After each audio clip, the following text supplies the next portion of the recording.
بسم اللہ الرحمن الرحیم۔ شروع اللہ کی نام سے جو نہایت رحم کرنے والا مہربان ذات ہے۔ السلام علیکم میرے چینل کے معزز دوستو، آج ہم لے کر آئے ہیں بادشاہ اور وزیر کی کہانی کی 3 سوال۔ ایک دن بادشاہ کا موڈ اچھا تھا۔ وہ نوجوان وزیر کی طرف مڑا اور مسکرا کر پوچھا، تمہاری زندگی کی سب سے بڑی خواہش کیا ہے؟ وزیر شرما گیا، اس نے منہ نیچے کر لیا۔ بادشاہ نے کہکہے لگایا اور بولا، تم گھبراؤ مت، بس اپنی زندگی کی سب سے بڑی خواہش بتاؤ۔ وزیر گھٹنوں پر جھکا اور عاجزی سے بولا، حضور آپ دنیا کی خوبصورت ترین سلطنت کے مالک ہیں۔ میں جب بھی یہ سلطنت دیکھتا ہوں تو میرے دل میں خواہش پیدا ہوتی ہے۔ اگر اس کا 10واں حصہ میرا ہوتا تو میں دنیا کا خوش نصیب ترین شخص ہوتا۔ وزیر خاموش ہو گیا۔ بادشاہ نے کہکہے لگایا اور بولا، میں اگر تمہیں اپنی آدھی سلطنت دے دوں تو؟ وزیر نے گھبرا کر اوپر دیکھا اور عاجزی سے بولا، بادشاہ سلامت، یہ کیسے ممکن ہے؟ میں اتنا خوش قسمت کیسے ہو سکتا ہوں؟ بادشاہ نے فوراً احکامات لکھنے کا حکم دیا۔ بادشاہ نے پہلے حکم کے ذریعے اپنی آدھی سلطنت نوجوان وزیر کے حوالے کرنے کا فرمان جاری کر دیا۔ دوسرے حکم میں بادشاہ نے وزیر کا سر قلم کرنے کا آرڈر دے دیا۔ وزیر دونوں احکامات پر حیران رہ گیا۔ بادشاہ نے احکامات پر مہر لگائی اور وزیر کی آنکھوں میں آنکھیں ڈال کر بولا، تمہارے پاس 30 دن ہے۔ تم نے ان 30 دنوں میں صرف 3 سوالوں کے جواب تلاش کرنا ہے۔ تم کامیاب ہو گئے تو میرا دوسرا حکم منسوخ ہو جائے گا اور تمہیں آدھی سلطنت مل جائے گی، اور اگر تم ناکام ہو گئے تو پہلا حکم خارج سمجھا جائے گا اور دوسرے حکم کے مطابق تمہارا سر اتار دیا جائے گا۔ وزیر کی حیرت پریشانی میں بدل گئی۔ بادشاہ نے اس کے بعد فرمایا، میرے 3 سوال لکھ لو۔ وزیر نے لکھنا شروع کر دیا۔ بادشاہ نے کہا، انسان کی زندگی کی سب سے بڑی سچائی کیا ہے؟ وہ روکا اور بولا، دوسرا سوال، انسان کی زندگی کا سب سے بڑا دھوکہ کیا ہے؟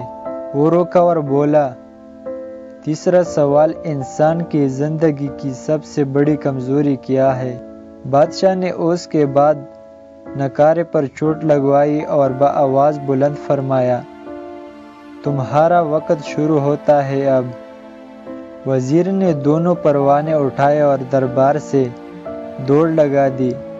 اس نے اس شام ملک بھر کے دانشور، ادیب، مفکر اور ذہین لوگ جمع کیے اور سوال ان کے سامنے رکھ دیے۔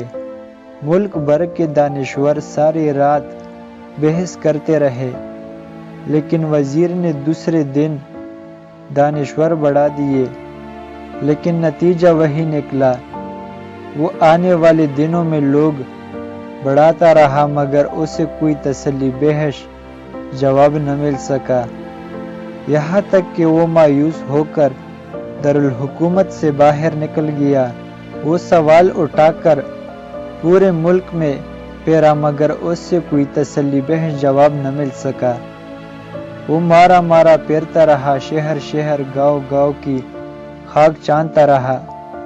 شاہی لباس پھٹ گیا، پگڑی ڈھیلی ہو کر گردن میں لٹک گئی، جوتے پھٹ گئے اور پاؤں میں چھالے پڑ گئے، یہاں تک کہ شرط کا آخری دن آ گیا۔ اگلے دن اس نے دربار میں پیش ہونا تھا۔ وزیر کو یقین تھا یہ اس کی زندگی کا آخری دن ہے۔ کل اس کی گردن کاٹ دی جائے گی اور جسم شہر کے مرکزی پل پر لٹکا دیا جائے گا۔ وہ مایوسی کے عالم میں دارالحکومت کی کچی آبادی میں پہنچ گیا۔ آبادی کے سرے پر ایک فقیر کی جھونپڑی تھی۔ وہ گرتا پڑتا اس کٹیا تک پہنچ گیا۔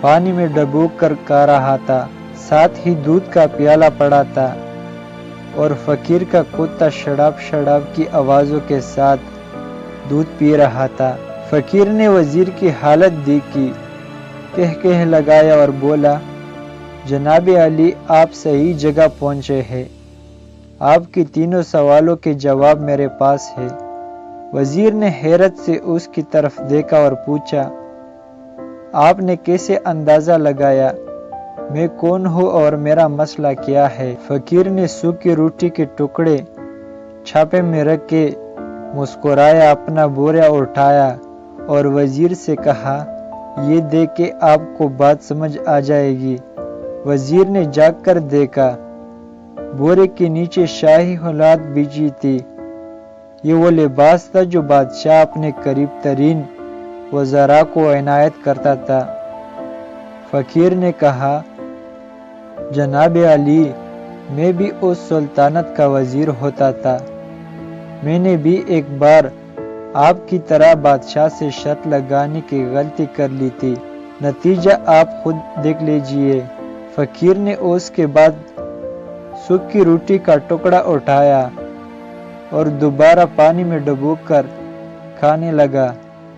وزیر نے دکھ کے دل سے پوچھا کہ آپ بھی جواب تلاش نہیں کر سکے تھے؟ فقیر نے کہہ لگایا اور جواب دیا، میرا کیس آپ سے مختلف تھا، میں نے جواب ڈھونڈ لیے تھے، میں نے بادشاہ کو جواب بتائے، آدھی سلطنت کا پروانہ پاڑا، بادشاہ کو سلام کیا اور اس کٹیا میں آ کر بیٹھ گیا۔ میں اور میرا کتا دونوں مطمئن زندگی گزار رہے ہیں۔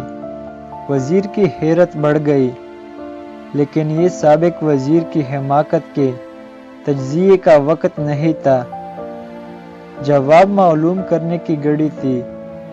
چنانچہ وزیر اینکر پرسن بننے کی بجائے فریادی بن گیا اور اس نے فقیر سے پوچھا، کیا آپ بھی مجھے سوالوں کے جواب دے سکتے ہیں؟ فقیر نے ہاں میں گردن ہلا کر جواب دیا، میں پہلے 2 سوالوں کا جواب مفت دوں گا، لیکن تیسرے جواب کے لیے تمہیں قیمت ادا کرنا ہوگی۔ وزیر کے پاس شرط ماننے کے سوا کوئی آپشن نہیں تھا، اس نے فوراً ہاں میں گردن ہلا دی۔ فقیر بولا، دنیا کی سب سے بڑی سچائی موت ہے، انسان کوئی بھی ہو، کچھ بھی ہو، اس سچائی سے نہیں بچ سکتا۔ وہ روکا اور پھر بولا، انسان کی زندگی کا سب سے بڑا دھوکہ زندگی ہے، ہم میں سے ہر شخص زندگی کو دائمی سمجھ کر اس دھوکے میں آ جاتا ہے۔ فقیر کے دونوں جواب ناقابل تردید تھے۔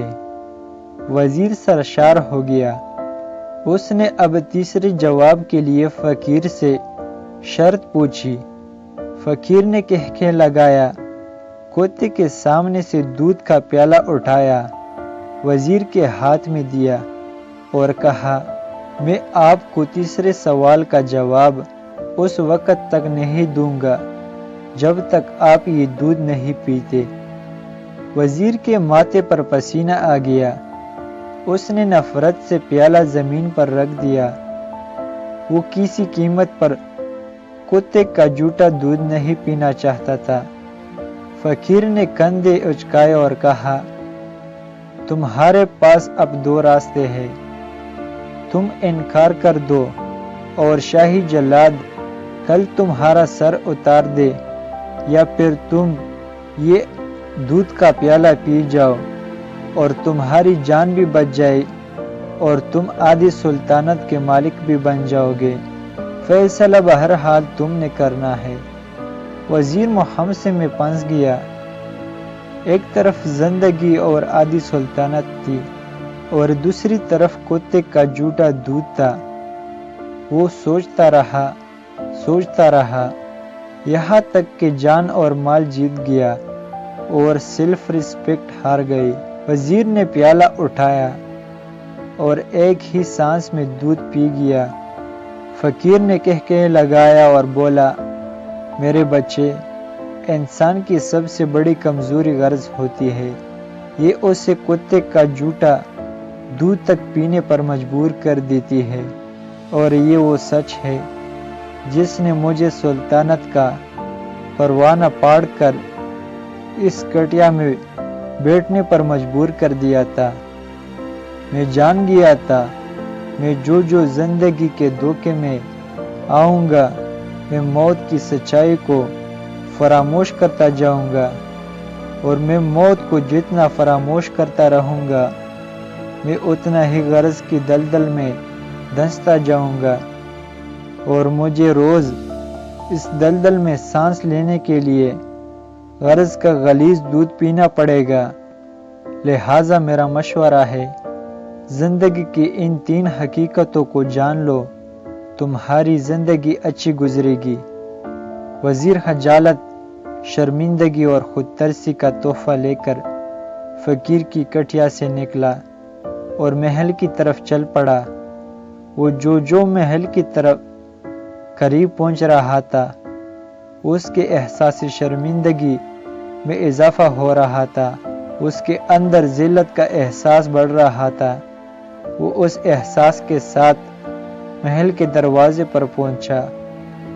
اس کے سینے میں خوفناک ٹس اٹھی۔ وہ گھوڑے سے گرا، لمبی ہچکی لی اور اس کی روح قفس عنصری سے پرواز کر گئی۔ ہمیں کسی دن کسی ٹھنڈی جگہ پر بیٹھ کر زندگی کے ان بنیادی سوالوں پر ضرور غور کرنا چاہیے۔ ہمیں یہ سوچنا چاہیے، ہم لوگ کہیں زندگی کے دھوکے میں آ کر غرض کے پیچھے تو نہیں بھاگ رہے، ہم لوگ کہیں موت کو فراموش تو نہیں کر بیٹھے۔